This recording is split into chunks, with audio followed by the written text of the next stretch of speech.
How can athletes like yourself improve their mental health? As a mental performance coach who works directly with athletes in this field, the answer that I propose is simple: action. Hey there, I'm Eli Straw, mental performance coach and the founder of SuccessStartsWithin.com. The reason that I say action is the answer lies in the ineffectiveness of awareness if it's not followed by action. Now, awareness is one of the most effective things there is if it leads to steps towards progress. However, sometimes we forget those steps. We can find ourselves caught, unable to move, and unsure of where to go. Action is the remedy for such ineffectiveness. As an athlete, once mental health struggles are recognized, you must move beyond awareness, taking the necessary steps in the direction towards improvement. In doing so, there are two main aspects that you want to focus on: making the decision to step away, and then proactive training. So let's first start with making the decision to step away. This is a necessary step when you find yourself at a breaking point, where you feel like you just can't take it any longer because you have surging waves of anxiety, self-doubt, perfectionism, and many other relentless thoughts and ways of thinking crashing over you. Now, when you're in that situation, what can you do? Well, the best bet is to step away. Not forever, but just for a moment, allowing yourself the opportunity to return to neutral. The first aspect is where awareness is going to play a large role. You must recognize what's going on inside of your mind, because if you don't, then there's no one else that's going to be able to recognize this.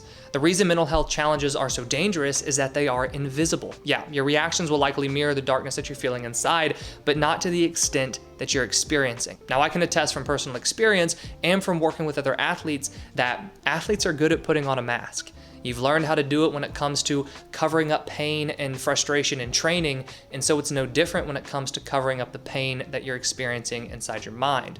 However, the time for hiding is over. That is the best part of the rise in awareness around mental health in sports. More athletes are recognizing how natural it is to experience mental health struggles. It's not a sign of weakness, but rather it's a sign that you are human. Weakness needs to be associated with covering up your challenges and being too afraid to face them head on. And sometimes that sort of action first requires you to take a step away from the game, at least for a moment. When you step away, this is going to provide you immediate relief from the struggles that you are facing. Not all of them, of course, but the most powerful and the most active ones. You will no longer be under constant pressure and scrutiny to perform, though this can also provide a kind of a false sense of progress, because you're honestly going to be feeling a little bit better when you step away. But that doesn't mean that the mental health challenges that you've been experiencing have improved necessarily as much as they've simply been avoided. Now, if you quit your sport for good, maybe the struggles will be subdued for long term.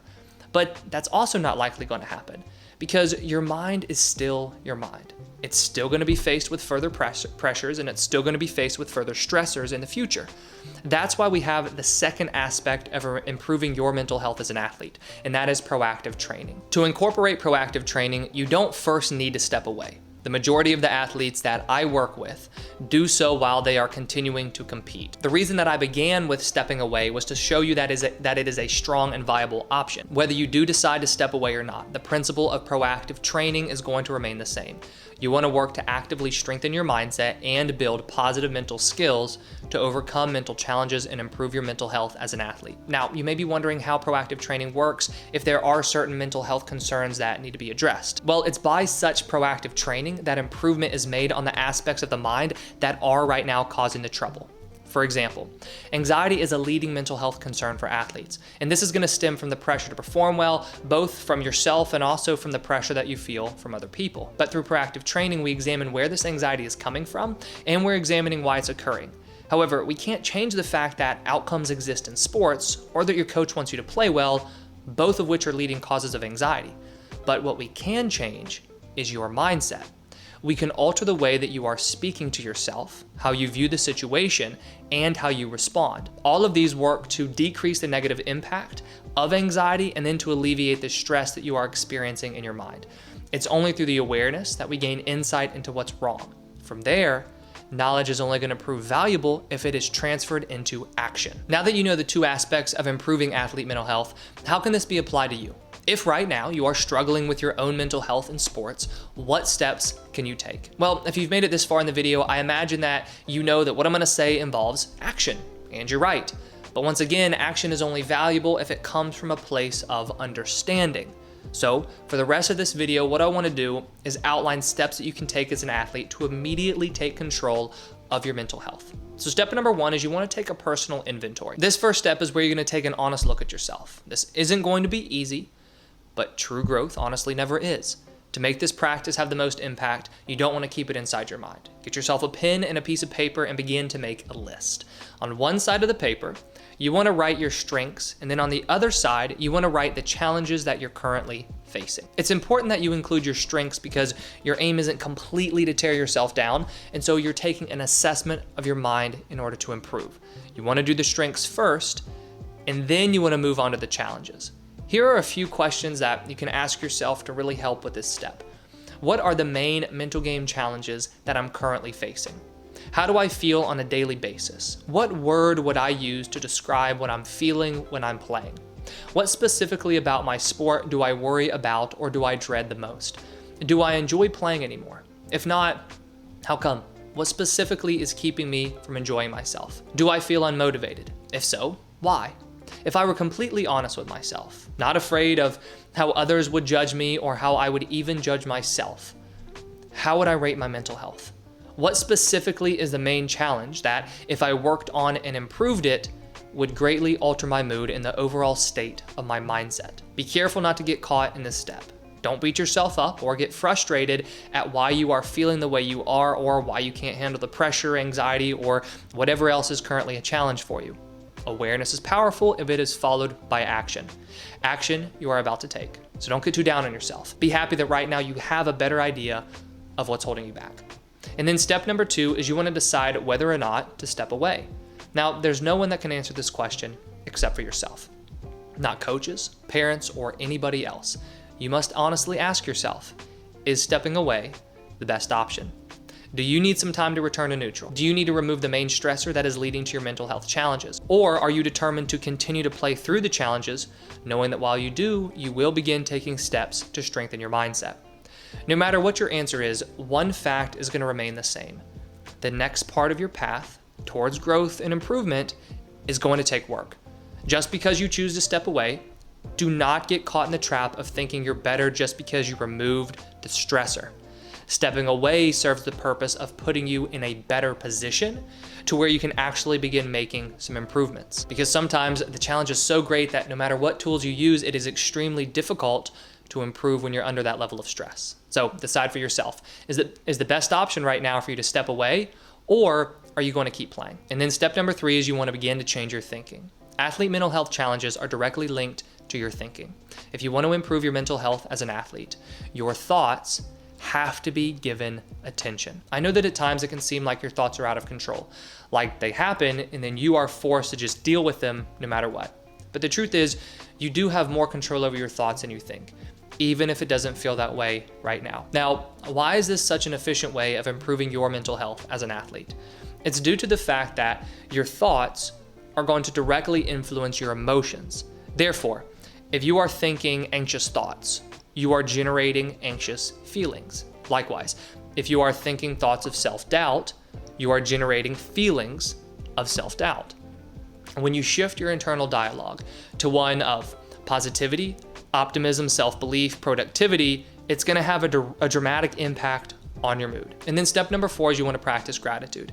There was a basketball player who came to work with me who was struggling with really high levels of anxiety. Yes, this anxiety was centered around basketball, but then it also impacted other areas of his life. In his own words, he was just an anxious person. Now, during our first session, I introduced the idea of gratitude to him. He'd performed it in the past, but not really on a consistent basis. Instead of merely telling himself to be more grateful for things in his life, we turned it into a practice, something that I honestly highly recommend you do as well. He began to make a list each and every day of what he was grateful for. This included things within basketball, but it also just included things in his everyday life. His feedback was that after a week of doing this, he was already experiencing less anxiety and was finding himself viewing basketball and then just life in general in a more grateful way. The reason that gratitude works so well to improve your mental health is due to the effect that it has on your outlook on life. Taking a more grateful approach is going to leave less room for anxiety, depression, doubt, and fear. So for yourself, adopt a more grateful view. And don't just adopt one in thought or in theory, make it an active practice. Spend some time each day writing down what you are grateful for. And then step number 5 is you want to bring joy back into the game. The higher you climb in your sport, the easier it is to lose the love for the game. There's going to be more pressure and there's also going to be more expectations. What used to be something that you did for fun has now turned into a job. And sometimes it can be a job that you dread. When there isn't too much love left in the game, the anxiety, fear, doubt, and many other mental game challenges that you face, they're going to be heightened. Working to improve your mental health as an athlete requires you to bring that joy back into the game.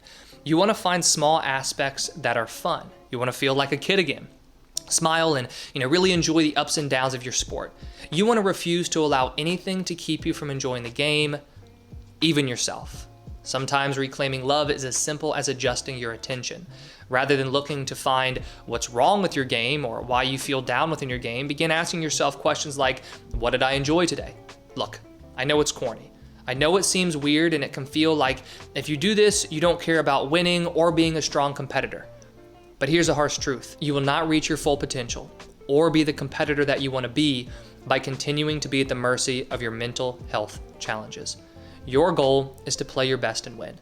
That is done by having a mind that is an asset rather than one that's a liability, something that can happen when you begin to bring joy back into the game for yourself. And then step 6 is to seek help. Now, this last step does not have to be the last step at all. I'm a huge advocate for being self-reliant, but as a mental performance coach who works with athletes, I know that help can quicken the process. When you work with a professional, whether it be a sports psychologist, a mental performance coach, or a traditional therapist, they will help you understand yourself better. They're going to challenge you to examine situations from new perspectives, and they're going to teach you tools that you can use to improve your mental health. The key to looking for somebody who can help you with your mental health is to find someone that you feel comfortable with. Now, this person is going to ask you to be honest and vulnerable with them. And so you want to be sure that you are comfortable with that and that you feel as though you can trust this person.